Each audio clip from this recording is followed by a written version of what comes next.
Bienvenue dans Interaction, l'émission interactive qui permet de découvrir semaine après semaine la construction d'un portefeuille financier. Pour en parler, je reçois Agnès Delors et Thomas Louis, gérants du fonds Interaction. Agnès, Thomas, bonjour. Bonjour. Bonjour. Alors, la semaine a été marquée par une reprise du CAC 40. Si hier, la bourse de Paris a marqué une petite pause, l'indice avait connu 5 jours de hausse consécutive jusque-là. Alors, qu'est-ce qui a fait bouger les marchés cette semaine? C'est ce que nous allons voir ensemble. Notamment, Agnès, la semaine a été marquée par la publication des indices d'activité économique un peu partout dans le monde. Les indices PMI en Europe et en Chine et les indices ISM aux États-Unis. Que peut-on en dire? Alors, ce qu'on constate surtout, ça a été l'indice manufacturier aux États-Unis qui a été bien meilleur que prévu, donc qui est l'indice phare quand même de l'économie, des économies. Donc du coup, avec une activité industrielle qui est en train de se réveiller, et l'indice PMI, donc plus mitigé. Voilà, plus mitigé, légère contraction même en dessous de 50. Donc du coup, et là-dessus, on se pose les questions, les investisseurs se posent des questions si la Fed retarderait pas sa remontée des taux. Voilà, donc du coup, ça a été les bonnes surprises et on a vu, nous, du côté de l'Europe quand même. Alors qu'on comprenne bien, le ralentissement de la remontée des taux, c'est une bonne nouvelle pour les marchés? En fait, c'est toujours pareil. On pense que c'est une bonne nouvelle ou une mauvaise nouvelle. En fait, on en avait prévu 4 initialement. Donc le mouvement qu'on connaît actuellement de ralentissement, enfin pas forcément avéré d'ailleurs aux États-Unis, va se traduire probablement par deux remontées des taux. Bon, si on en a 2 au lieu de 4, c'est pas la fin du monde, mais il se trouve qu'il est normal que compte tenu du choc qu'ont subi les économies depuis 2009 et du fait qu'il faille absorber autant de remboursement de dettes, eh bien, que ça prenne un peu plus de temps pour l'économie. L'économie américaine est plutôt bien portante, les indices sont quasiment au plus haut, ou ils n'en sont pas très loin en tous les cas, les prix sont relativement élevés. Bon, moi ça ne me choque pas que finalement ça prenne plus de temps que prévu, c'est d'ailleurs ce qu'on a toujours soutenu sur ce plateau. Alors, quid de la BCE et la réunion de l'Institut de Francfort se réunira jeudi prochain. On attend de nouvelles mesures de relance de l'économie. Thomas ? Je ne le souhaite pas, moi. Je pense qu'il faut arrêter. Les relances de l'économie, elles ne viendront pas de la BCE. C'est Benoît Cœuré, d'ailleurs, qui l'a dit lui-même, un des membres du bureau de la BCE. Il faut arrêter ça. La reprise de l'économie, elle vient des agents économiques, elle vient de la confiance. Elle est installée visiblement... Ce qu'a dit effectivement Benoît Cœuré, c'est que le fait que les taux, la mise en place des taux ultra bas pouvait aussi avoir un impact sur les marges des banques. Est-ce que c'est ça effectivement qui est inquiétant? Alors non, pour moi ce n'est pas inquiétant. C'est-à-dire que c'est normal. Maintenant ils ont mis tous les outils à disposition. Il faut les utiliser. Parce qu'avoir des outils et ne pas s'en servir, c'est idiot. Donc, arrêtons de créer de nouveaux outils, utilisons ceux déjà existants. Oui, voilà. Donc à la marge, il pourrait annoncer qu'il favorise... d'autres reprises de titres, de prise dans le bilan de la BCE d'un certain nombre de titres, mais ça ne sert à rien. Aujourd'hui, on a des politiques ultra accommodantes, on a des banques qui se refinancent à des taux extrêmement bas, qui prêtent à des taux bas. L'étude de cette semaine sur l'immobilier nous amène à des taux historiquement bas, ce qui laisse encore espérer que l'immobilier va rebondir. Comme d'habitude, je ne vois pas, on ne va pas prêter à taux négatif, donc on n'est quand même pas très loin des plus hauts sur les prix de l'immobilier. C'est pas grave, ça remet un peu de confiance, ça remet de la confiance. Les agents vont acheter, on va fabriquer des biens, on les a déjà fabriqués, et c'est plutôt bon pour l'économie. C'est comme ça qu'il faut voir les choses. La courroie de transmission par les taux d'intérêt est là. Est-ce que les agents économiques veulent ou non s'endetter en croyant à une croissance supérieure au taux de l'endettement? Voilà, c'est ça la vraie question. Alors, en parlant de croissance mondiale, le G20 s'était réuni à Shanghai le week-end dernier. Est-ce que vous êtes satisfait des conclusions? Est-ce que vous en attendez quelque chose? Une fois de plus, j'ai envie de dire so what, quoi. Enfin, ils se réunissent très bien, ils ne vont pas décréter la croissance. La croissance, c'est dans ce que vous mettez en place pour l'économie, c'est dans la façon dont certains ont révisé leur code du travail et d'autres pas. On l'a vu en Espagne et en Italie, avec des conséquences immédiates sur la reprise. Chez nous, on met toujours un temps fou à se décider. On a l'impression qu'on préfère le chômage au travail. Il va falloir à un moment donné que les retardataires de l'économie européenne se prennent un petit peu en main pour participer au mouvement global qui est là. Les Allemands sont les bons élèves une fois de plus et le resteront quoi qu'il en soit. C'est une vraie culture de l'entreprise, notamment de l'entreprise intermédiaire. Nous, on en est toujours à réfléchir, à privilégier les fintech et les très grands groupes. La réforme justement du travail, la fameuse loi El Khomri, pour vous, ce serait effectivement une bonne nouvelle pour les marchés, son application? En fait, ce n'est pas tant un problème de bonne nouvelle, c'est un problème de conception de l'économie. Est-ce qu'on veut ou pas que les entreprises portent le coût du chômage en France? La question, elle est là. Le vrai problème aujourd'hui, c'est un problème de charges sociales qui sont plus élevées chez nous que dans le reste de la communauté européenne et a fortiori dans ce qui se passe dans tous les autres pays. Est-ce qu'on veut, oui ou non, être dans la compétition? Moi, je ne suis pas là pour juger, mais il faut arrêter de dire c'est bien, c'est pas bien. Soit on veut se mettre au boulot et il faut pour ça que les entrepreneurs soient non pas libres de licencier. Un entrepreneur ne licencie pas pour le plaisir. Ce n'est pas vrai. En revanche, il embauche pour se développer. C'est son seul objectif. Une fois qu'on aura compris ça, on l'aura notamment appris à nos enfants, plutôt qu'à se syndiquer à 14 ans, on aura, je pense, les éléments pour une reprise saine de notre économie. Plus qu'une loi qui, une fois de plus, porte le nom d'un ministre qui tombe dans les pommes la pauvre avec une pression monstrueuse. Enfin, c'est n'importe quoi. Voilà. Alors, un autre sujet, c'est effectivement la Chine, et notamment la Banque centrale chinoise qui a abaissé le ratio de réserve obligatoire des banques pour soutenir l'activité, justement, via les prêts bancaires. Il y a également un débat sur la dévaluation. Est-ce que la dépréciation de la devise chinoise, le yuan, va continuer? Qu'est-ce que vous en pensez, Agnès, peut-être un mot là-dessus? D'un point de vue sur les marchés, ça a été la surprise au mois d'août cet été, puisqu'ils avaient fait une dévaluation de plus de 7%. Donc le marché s'y attendait pas du tout, d'où l'effondrement des marchés. Là, ils ont annoncé... Également au début de cette année. Oui, exactement.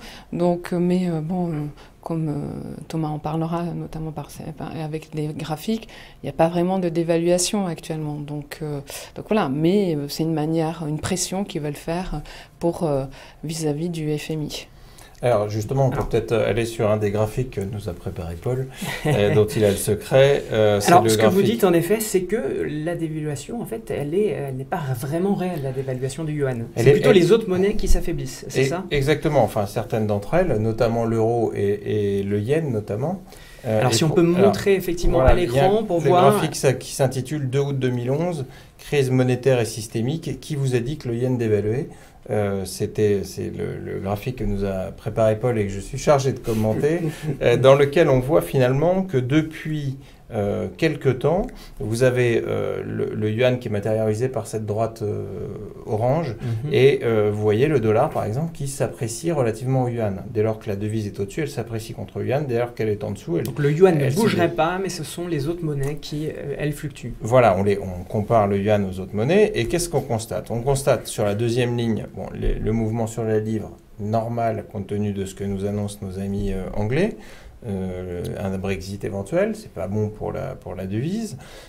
Et puis en dessous, on a un couple franc-suisse-euro qui, lui, finalement, sur longue période, se tient bien, au petit choc, entre guillemets, de la dévaluation près, mais malgré tout, on voit que la tendance est plutôt étale. Donc on continue de s'affoler de mouvement. Le vrai mouvement, c'est le rouble, qui évidemment a subi de plein fouet les conséquences de la crise de l'énergie, et enfin le yen qui lui commence à remonter et qui s'est quand même pas mal déprécié par rapport au yuan. Alors finalement, je suis pas sûr, moi, qu'on ait une dévaluation violente. Elle est peut-être un petit peu rampante, mais elle n'est pas ultra violente, et aussi violente qu'on voudrait qu'elle soit.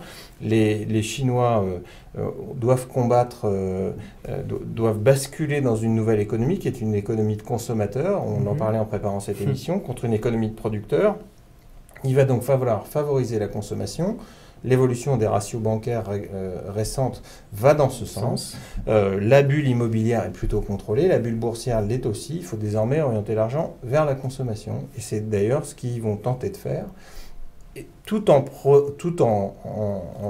protégeant leurs capacités qui sont largement en surproduction aujourd'hui, industrielle. Et ces capacités industrielles, elles se coltinent, pardonnez-moi l'expression, le Japon en direct. C'est pour ça que le Japon, via sa politique de dévaluation du yen, on appelle ça malgré tout comme cela.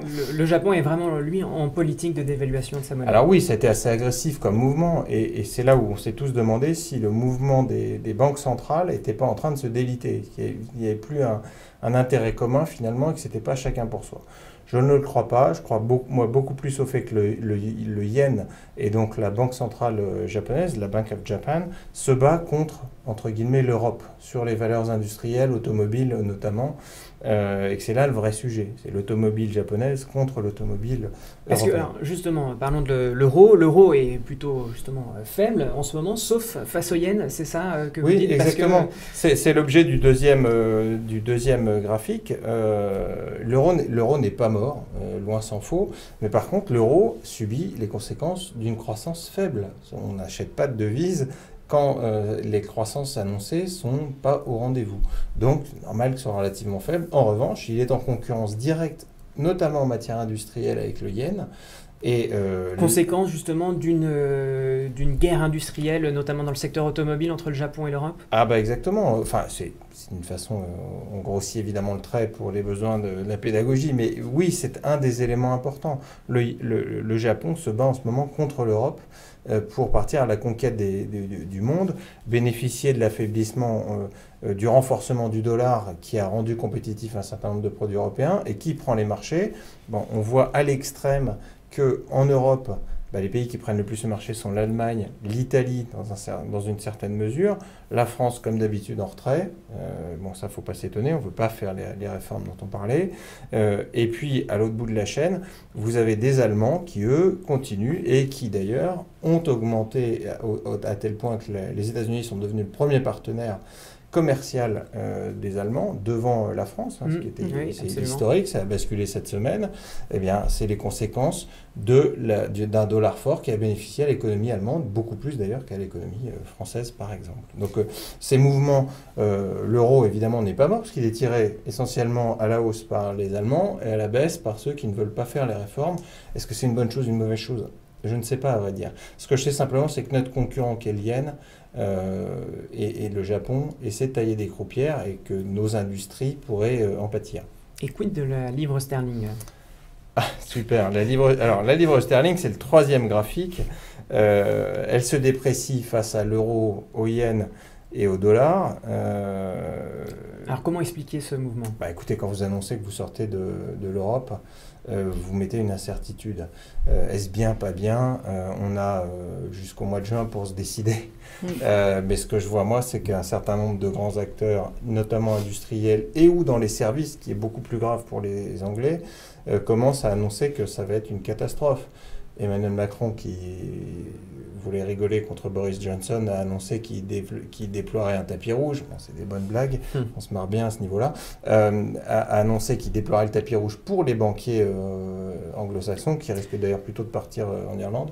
Boris Johnson avait en effet, il y a plusieurs années, annoncé aux entrepreneurs français qui voulaient s'installer en France, en Angleterre, qui dérouleraient le tapis rouge. Donc là, le chemin s'inverse. Alors le chemin s'inverse, ça peut qui invite les financiers à s'installer. Oui, alors bon, il va se passer un peu de temps, mais si ça marche, tant mieux. Ça nous fera remonter l'économie qu'on connaît bien, nous, qui est l'économie financière. Et si elle peut venir chez nous, ce sera très bien, parce qu'elle a été frappée par la taxe sur les transactions financières ou 2-3 mesures qu'on a prises, qu'on a été les seuls à prendre. Donc les autres ont constaté qu'on se mettait des bâtons dans les roues. Si d'aventure on arrive grâce à cela à attirer des talents, tant mieux pour notre industrie, celle de la gestion financière. Et vous y croyez à ça? Pas trop. Pas trop, je ne vois pas les Anglais lâcher comme ça. La dévaluation va leur donner un avantage compétitif et le fait d'être moins régulé qu'un certain nombre d'agents, notamment en France où nous avons le système le plus protecteur pour les porteurs de parts. C'est vraiment extraordinaire. On a une autorité de tutelle qui joue le jeu et tout ça. Le seul problème, c'est qu'on a continué sur la démagogie, notamment avec la taxe sur les transactions financières, à amputer nos marges dans un univers qui est ultra concurrentiel, dans lequel les Anglais se sont précipités. On va passer maintenant à notre rubrique tableau de bord.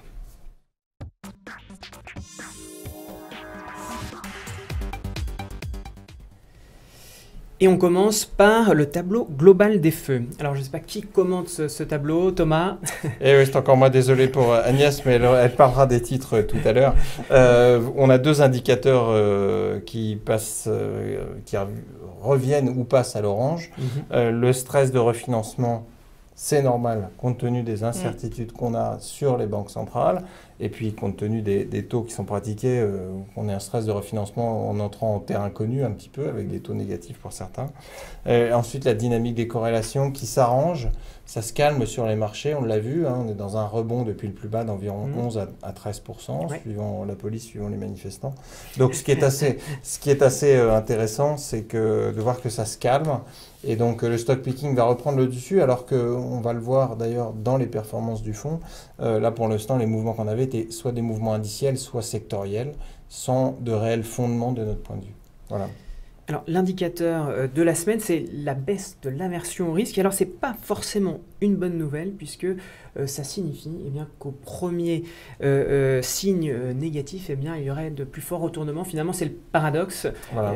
Moins d'aversion au risque veut dire peut-être, dans le futur, plus de volatilité. Voilà, plus de volatilité, parce que la volatilité est entretenue par ces taux d'intérêt extrêmement bas, qui mécaniquement entraînent des valorisations extrêmement élevées des actifs.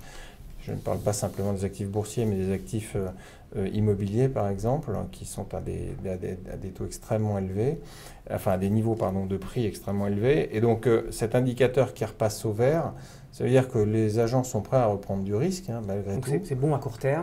C'est plutôt bon à court terme. Mais prudence à moyen long terme. Oui, puisque tant qu'on n'aura pas la confirmation, on en parlait tout à l'heure, des PMI, du PMI aux États-Unis, de l'augmentation des salaires qu'il faut surveiller là-bas, parce que ce sera le signal qui conditionnera une hausse plus importante que prévu des taux peut-être, ou plusieurs hausses de taux. On attend les chiffres de l'emploi aussi également. Oui, c'est pour tout à l'heure. Donc, après cette émission. Donc, l'aversion au risque qui repasse au vert, c'est plutôt pas mal, mais c'est un indicateur ultra sensible ces derniers temps. Ouais. Alors, du coup, est-ce qu'il faut se couvrir ou on sort les lunettes de soleil au point de vue de la météo? Les deux, en général, on garde les lunettes de soleil dans la poche, on se couvre si on peut. On a vu que mars, c'est l'époque des giboulées. Plus sérieusement, il a neigé hier. Vous avez pu tous le constater, en tous les cas pour les Parisiens. Je pense que les Savoyards peuvent constater qu'il neige aussi d'ailleurs. Toujours est-il que la météo ne change pas. On est toujours en incertain. C'est un temps qui dure très longtemps. C'est historique. Ça fait d'ailleurs depuis qu'on a créé le fonds et qu'on se retrouve autour de cette table, qu'on est en mode 3. On n'a jamais bougé. On a failli basculer dans le 4 au moment du risque systémique. Et puis on est revenu à 3 et on s'installe dans le 3. Ce qui, de mon point de vue, est plutôt sain d'ailleurs. Alors, c'est le moment justement de passer aux performances du fonds en tant que tel, aux performances d'interaction.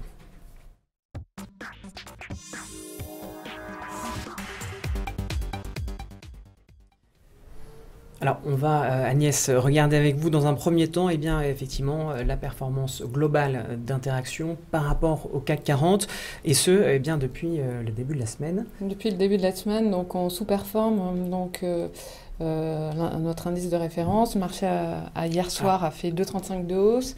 Vous n'avez pas profité à fond du rebondissement? On n'a pas profité parce que si on regarde plus en détail, ça a été surtout deux secteurs qui a... je dirais qu'on soutenu la tendance. Oui, soutenu la tendance. Donc, c'est bien sûr le secteur bancaire, après la forte baisse de ce secteur-là depuis le début de l'année, et notamment avec le marché attend peut-être des nouvelles mesures, notamment de la part de la BCE pour soutenir notamment les marges des banques. Donc, on en sera un peu plus la semaine prochaine. Et c'est, je pense, surtout des achats à bon compte. Donc, du coup, nous, on n'est pas du tout investis dans les bancaires. On a surtout de l'assurance. On est plutôt sur l'assurance. Alors, j'anticipe un peu déjà sur la gestion. Est-ce que, face à cette remontée, et je vous le disais, on attend peut-être des mesures en faveur des marges des banques la semaine prochaine, vous allez investir cette fois-ci, plus vous investir sur les bancaires, les financières? Mais actuellement, comme on disait, ce sont des rebonds tactiques et sectoriels. Donc, je dirais, pour l'instant, rien n'est réglé non plus. Donc, si on regarde les bilans des banques actuellement sur du long terme, on voit de toute manière, elles sont coincées notamment avec toutes les mesures de leurs fonds propres et notamment pour rentrer l'augmentation de fonds propres et notamment les mesures avec son 26.2, BAL 3, qui les coince, des taux bas aussi. Donc il y a quelque part aussi des pressions sur leurs marges. Et puis, surtout, les banques, elles doivent réduire leurs coûts. Elles ont trop de coûts. Donc, elles sont en train de se réorganiser. Donc, et puis, il y a pour l'instant, on parle beaucoup de la digitalisation des banques. Est-ce qu'on peut voir peut-être le graphique aussi sectoriel, les performances d'interaction par secteur par rapport au CAC 40? Voilà. Parce que, si je peux me permettre... Là, on voit effectivement le potentiel au niveau des financières, la performance de 1% pour le CAC et puis 0,15. Et vous voyez dans la colonne du milieu que ce sont les financières qui ont fait 1,01 sur le CAC contre 0,15 pour le fonds Interaction. Donc l'essentiel de l'écart d'un 35 ou d'un 15 qu'on a vécu. Les financières et puis Total également. Et Total en cyclique, qui a un petit peu pesé effectivement en cyclique. Vous y ajoutez une dose de semi-cyclique et vous avez cet écart. Alors avec des valeurs défensives qui ont quand même été bien pénalisées dans le CAC cette semaine. C'est essentiellement Sanofi pour résumer, qui quand même va pas très bien. On n'a pas de Sanofi, donc nous là-dessus on gagne bien. Mais on voit bien aujourd'hui qu'il y a une distorsion importante dans les portefeuilles. Est-ce que le mouvement qu'on connaît là est un mouvement définitif ou ponctuel? On a tendance à penser que c'est plutôt ponctuel ce rebond, parce qu'il n'y a pas de nouvelles, à vrai dire, structurantes qui nous permettraient de rester à des niveaux aussi élevés. Les niveaux américains sont toujours élevés et il n'y a rien. Donc pas forcément d'arbitrage, de mouvement. Pas forcément. On a beaucoup de cash. On a toujours beaucoup de cash. On voit que le potentiel du fonds est à 12% malgré tout, donc aussi bien que l'indice. Bon, pas de choix particulier en fait à faire pour l'instant. Alors, il y a le secteur aéronautique également qui a été plutôt bien orienté, et notamment Airbus qui a oui, on a eu le secteur vu son bénéfice progresser de 15%. Oui, et surtout, c'était le secteur qui nous avait pénalisé depuis le début de l'année. Donc, et du coup, on le voit dans nos performances. Donc, c'est un secteur où entre Safran et Airbus, donc qui a bien remonté cette semaine.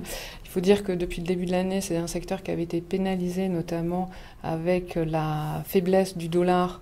Et donc, du coup, c'est un secteur qui est fragilisé dès que l'euro remonte. Et puis, en début d'année, il y avait eu des craintes sur une réduction du dividende chez Rolls-Royce, donc qui avait pénalisé tout le secteur là-dessus. En revanche, je pense qu'aussi, on se rend compte, notamment dans la performance... Si on peut remettre le graphique en vous écoutant. C'est celui qui s'intitule, pour aider notre ami Zoé, c'est celui qui s'intitule Interaction semaine, les top 10, dans lequel on va voir apparaître le palmarès du fonds et des tops et des flops. Donc, et on le voit bien, donc notre belle performance également dans le secteur défensif, c'est le secteur là où on fait les plus belles performances. C'est le CAC, on doit avoir Interaction. Et du coup, c'est EDF qui ne fait pas partie du CAC, mais qui a fait une très belle remontée, le 12%. Voilà, qui a fait une très belle remontée. C'est vrai que il y a quelques jours, elle avait été fortement pénalisée, notamment par une étude du BS qui était passé avec un objectif de cours à 8 €. Il avait descendu son objectif de 50%. Et notamment, EDF nous a surpris, notamment par des résultats favorables. Bon, EDF... 12% de hausse cette semaine, quand même. C'est loin d'être négligeable.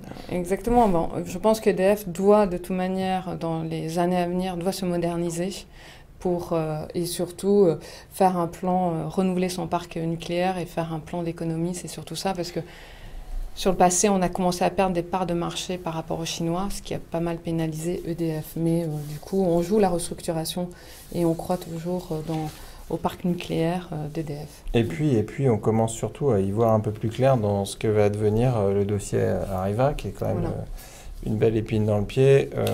On a eu la cession à EDF de l'activité réacteur d'Areva, premier point.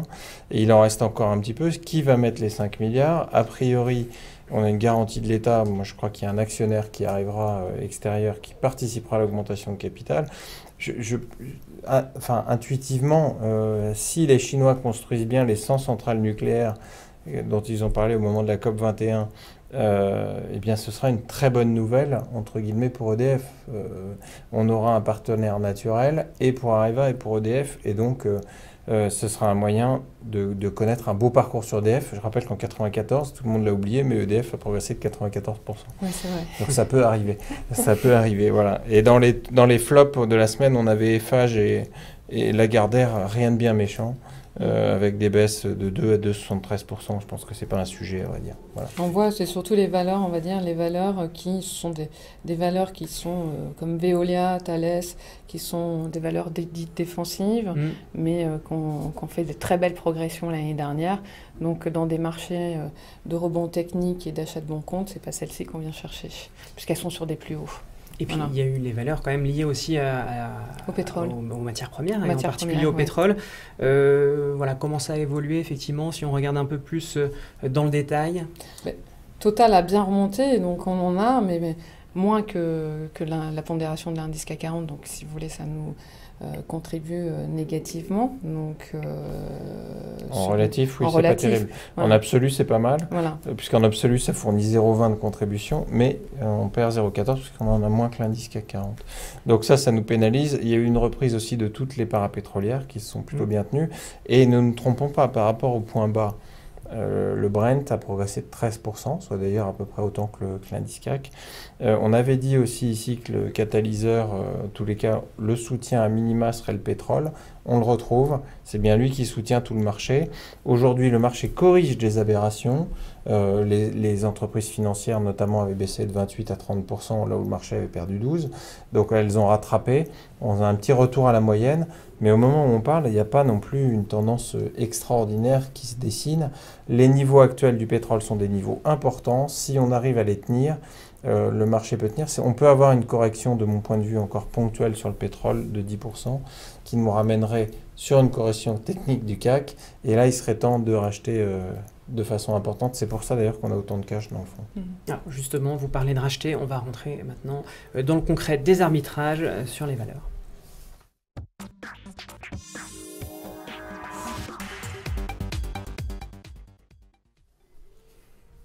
Alors Agnès, quel est l'historique des arbitrages et puis surtout les derniers arbitrages effectués Oui, on a juste, vendredi dernier, on avait renforcé notre position sur Air France, puisqu'on avait dit qu'on montrait à la hauteur de 1,50. Donc là, pour l'instant, on est à 1%, notamment dans notre poids d'Air France. Et puis hier, on s'est un peu allégé sur notre... profitant de la belle remontée de l'indice, on a capté cette hausse, notamment au travers d'un Lyxor CAC 40. Donc on l'a à peine allégé. Donc voilà, mais il faut revenir d'un point de vue technique également. L'indice de volatilité du marché est revenu à des niveaux également en dessous de 17. Donc c'est des niveaux quand même où le marché commence à être techniquement un peu suracheté. Donc ça ne veut pas dire ça ne veut pas dire que le marché va se mettre à vendre. On peut descendre un peu plus, mais nous, par prudence, on prend nos bénéfices sur notre investissement tactique. Voilà, je rappelle, on l'avait acheté 40,60 €. On le revend 43. On l'a revendu hier, pardon, 43,51 €. On avait fait un mouvement assez similaire sur le Lyxor Banque, qu'on avait acheté aussi. Dans le mouvement, c'est des mouvements tactiques par rapport aux mouvements stratégiques, ce sont des mouvements long terme. De temps en temps, on peut prendre des positions tactiques. On avait beaucoup de trésorerie, donc on a choisi de faire cette position tactique par rapport à un point d'achat à 4040 qu'on avait réalisé le 15 février de ces contrats Lyxor. On n'avait pas trop d'idées sur les titres. Dans ces cas-là, on achète ça. On en revend un petit peu là pour alléger. On va pouvoir revenir, on l'a vu avec nos indicateurs, sur du stock picking. C'est ce qu'on est en train de regarder. On a commencé avec Air France. Il y aura probablement quelques autres histoires à acheter dans les semaines qui viennent. Alors, en parlant d'histoire à acheter, il y a eu les résultats des entreprises qui se sont prolongés. On arrive à la fin. Il y a deux valeurs qui sont bien qui ont concentré votre attention, c'est ça que je voulais dire. Ces deux valeurs étrangères, enfin européennes malgré tout, une valeur belge et une valeur allemande, Delhaize pour la Belgique, qui est donc une enseigne de supermarché. Oui, Delhaize, et notamment on attend aussi la fusion avec Ahold, qui a priori devrait se faire d'ici la fin du premier semestre. Donc Delhaize qui a annoncé des résultats très bons, au-dessus des attentes au quatrième trimestre. On a vu surtout notamment qui a été soutenu par l'Europe du Sud-Est. Et puis surtout, elle se concentre notamment de plus en plus aux États-Unis et en Europe du Sud-Est et a gagné des parts de marché en Belgique. Ils avaient des problèmes notamment avec... il y a eu des grèves assez intensives avec leurs salariés et des renégociations salariales donc, du courant année 2020. 2015, donc tout ça c'est rentré dans l'ordre. Donc voilà, et puis on a surtout le catalyseur, ça va être le 14 mars avec l'Assemblée Générale. Puis on a un joli upside sur ce titre, on a encore un upside de 23% sur Deleuze. Voilà, et puis on a eu aussi Rheinmetall qui a été fortement salué, notamment par ses résultats, qui est surtout porté par la défense, parce que Rheinmetall, c'est plus de 50% équipement automobile et le reste, c'est la défense. Donc, du coup, la défense... Quelle est la position du fonds sur cette valeur ? Alors, on a, je crois, on a entre 3 et 5% de chacun de ces titres. Donc, on doit être autour de 3 au moment où on parle, parce qu'à mesure qu'elles montaient, on a pris des bénéfices, c'est toujours pareil. On continue on les garde pour le coup, parce qu'on a vraiment, on est très content de ce titre. Je rappelle que Deleuze, on avait joué les États-Unis, l'effet dollar, il est joué à plein. La bonne surprise, c'est la hausse en plus du dividende, remarquable, qu'on n'attendait pas forcément d'ailleurs. Un bon comportement dans le sud-est, notamment sur la consommation. Donc ça, c'est bien. Ça veut dire que nos paris macroéconomiques, notamment sur l'Europe du Sud, payent. Et enfin, Rheinmetall, voilà un groupe qui a bénéficié de la hausse du dollar dans un premier temps et des dépenses militaires. C'était aussi un pari qu'on avait fait. C'est plutôt sympa. On a toujours un upside de 16%. Et quand on a un upside de 16% alors qu'on en a un 12% sur le marché, nous on garde. Et quant à celui qu'on avait sur, par exemple, Deleuze, il est de 23% contre 12% au marché d'après nous. Donc on les garde aussi. On pense que ce sera des contributeurs de surperformance dans la période qui vient. Voilà. Bien, merci beaucoup. On arrive au terme de notre émission. Je ne sais pas si vous voulez rajouter quelque chose pour conclure. Ben non, Agnès voulait parler de Safran, donc je vais la laisser parler de Safran. Oui, non, Safran a été quand même assez pénalisé dernièrement, même je dirais, il a fait une moins bonne performance, notamment par rapport à l'année dernière, par rapport à Airbus l'année dernière. Mais je pense que Safran redevient à une valorisation active.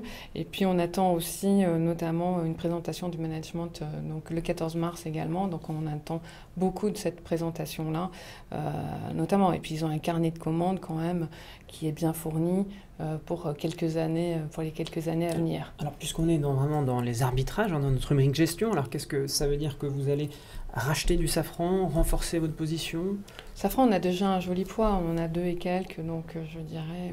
On attend l'Assemblée, je pense qu'après l'Assemblée, on sera à même de se dire qu'on en reprend 1%. Voilà. Ou pas, et à ce moment-là, on vendra probablement, parce que ce sera une déception. Mais nous, on croit plutôt à une bonne surprise, dans la même veine que la surprise sur Rheinmetall. Donc on va attendre ça avec impatience. Et je pense que de l'autre côté, on va aussi attendre avec impatience un mouvement qui est en train de se dessiner sur les matières premières et sur les pays émergents. On a vu depuis le début de l'année que les pays émergents, en tous les cas à fort contenu énergétique, entre guillemets, se tiennent plutôt bien. C'est plutôt de ce côté-là qu'on voit les choses positives, nous, parce que c'est ce qui avait mis le marché par terre et qui risque probablement de le relancer.